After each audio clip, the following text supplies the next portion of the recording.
Ochaco is one of my favorite characters in My Hero Academia. She's very underestimated when it comes to fighting, she's smart, and she probably has one of the most powerful quirks in the whole series. So for today's video, we are not going to be doing an Ochaco explained. Instead, we are going to speculate and try and find out just how poor Ochaco and her family was at the beginning of the series before all of the students had moved into their dorm rooms at UA.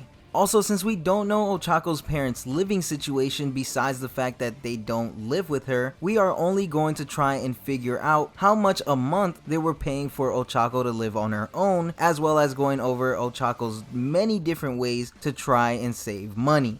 So, in the beginning of the series, we find out from Ochaco that the main reason why she wanted to become a pro hero in the first place was for the money. At first, it doesn't sound as noble as Deku's or Ida's reasons for becoming a hero, and surely if Stain would have overheard this conversation, there would probably be one less student attending Class 1A right about now. But when she further explains herself, we find out that her family owns a construction company, but business hasn't been very good, and in Uraraka's words, they are poorer than poor. So she wants to become a pro hero so that she could make enough money to be able to give back to her parents for everything they've done for her and make their lives easier, which is honestly very sweet and pretty relatable, and this is why Ochaco will always be best girl to me.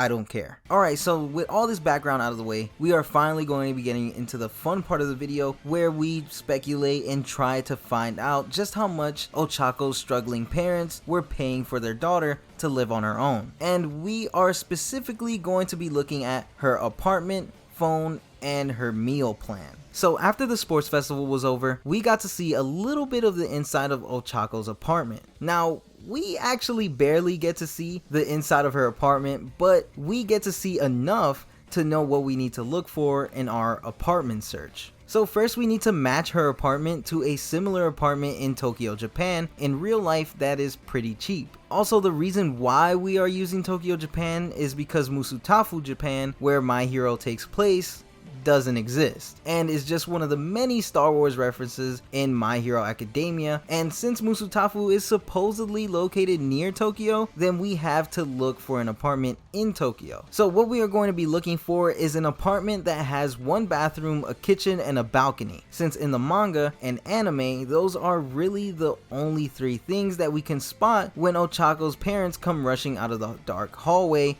scaring her. And so far, the apartments that look very similar to the inside of her apartment range around $500 to $800 a month. Since Ochaco says that her parents are poorer than poor, I'm gonna say that she probably lives in an apartment that costs around 50,000 yen a month. And when you convert yen to the US dollar, we get an apartment that costs exactly $476 a month. We are just going to round that up to $500 a month. And we also don't have to worry too much about her apartment bill going too high up, because in the manga's Omake titled Uraraka's Touchingly Economical Life, we find out that when it's really hot in her apartment, she just endures the heat. She's basically every father's dream daughter for not touching the thermostat, and we all know how dads are with the thermostat. She also would just sleep a lot because, as she says in the Omake, being awake costs money. There is one more of these Omake in which I will touch upon that later, but man, do I wish there were more of these. These are honestly pretty hilarious. Next, let's move on to her phone. In season 2 episode 9 of the anime, or chapter 37 of the manga, after her fight with Bakugo during the sports festival, we see that she has a flip phone, whereas most of the characters are shown to have smartphones. For this, I figured we should go with a cheap phone plan, and the cheapest phone plan that I could find for a flip phone is about $15 a month for unlimited text and unlimited minutes. This gives us a new total of her parents paying up to $515 a month just for Ochaco alone. And just a quick reminder for you guys, we are not doing Ochaco's parents because we don't know their living situation. So far they are paying a total of $515 just for Ochaco alone. Now, with the apartment and phone out of the way, we can finally move on to her meal plan. For this, we just flat out get our answer from that third Omake that I mentioned earlier. And the Omake states that she just doesn't eat.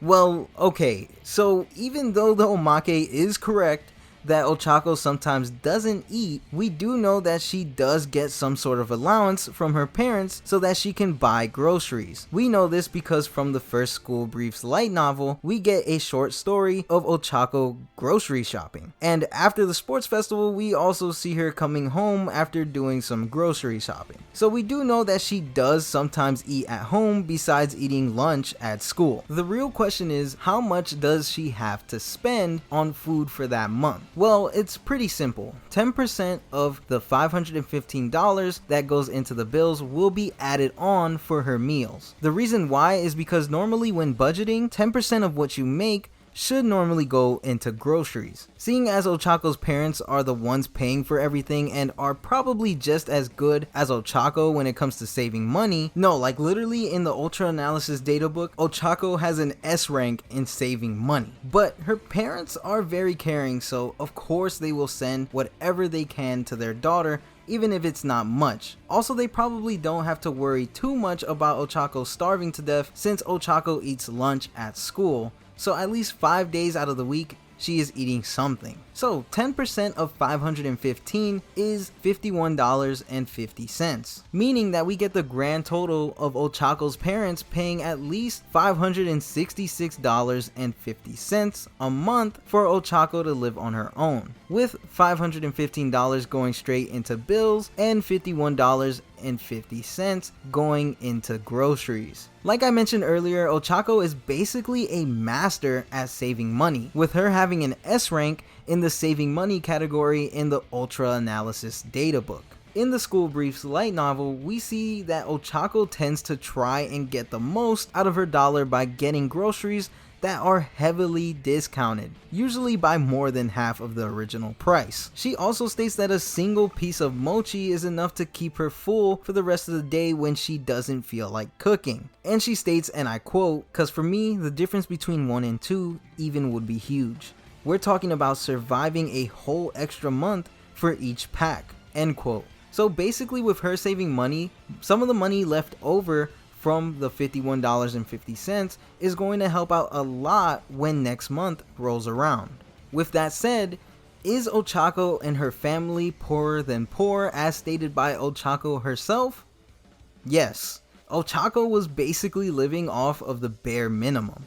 When Class 1A first moved into their dorms, we got to see all of their rooms, and what they had at home is what they put in their dorm rooms.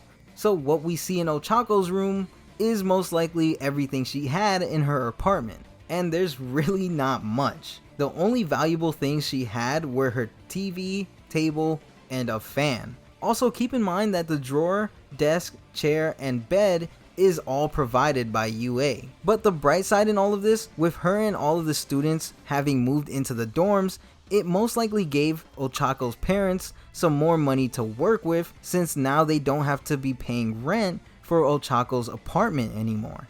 Honestly, Ochaco's parents deserve some sort of award for being so supportive of Ochaco's dreams and being able to pay for her to live close to the school, even though they have been so poor for so long. Also, quick side note, I'm pretty sure her parents' construction company is going to be seeing a lot more work now, especially with all of these cities being completely destroyed recently in these past couple of arcs. The sheer craziness and destruction recently in these arcs have been crazy, and I've been loving it. Hopefully her parents do get some sort of work out of it though. Now that's all I have for today's video. Let me know in the comment section below your thoughts on Ochaco and her parents. If you enjoyed the video, then be sure to Detroit smash that like button below, and don't forget to share this video with your friends. If you want to see more My Hero Academia content, then be sure to also subscribe to the channel with notifications turned on to join the Showbob's Hero Academia to become my hero. Doing all of this really does help the channel out a lot, and it's always appreciated. You can also follow me on Twitter at Showbobs5 so we can talk more about My Hero or just any other anime/manga all day long. Remember to stay plus ultra, and I'll see you guys in the next one. Peace.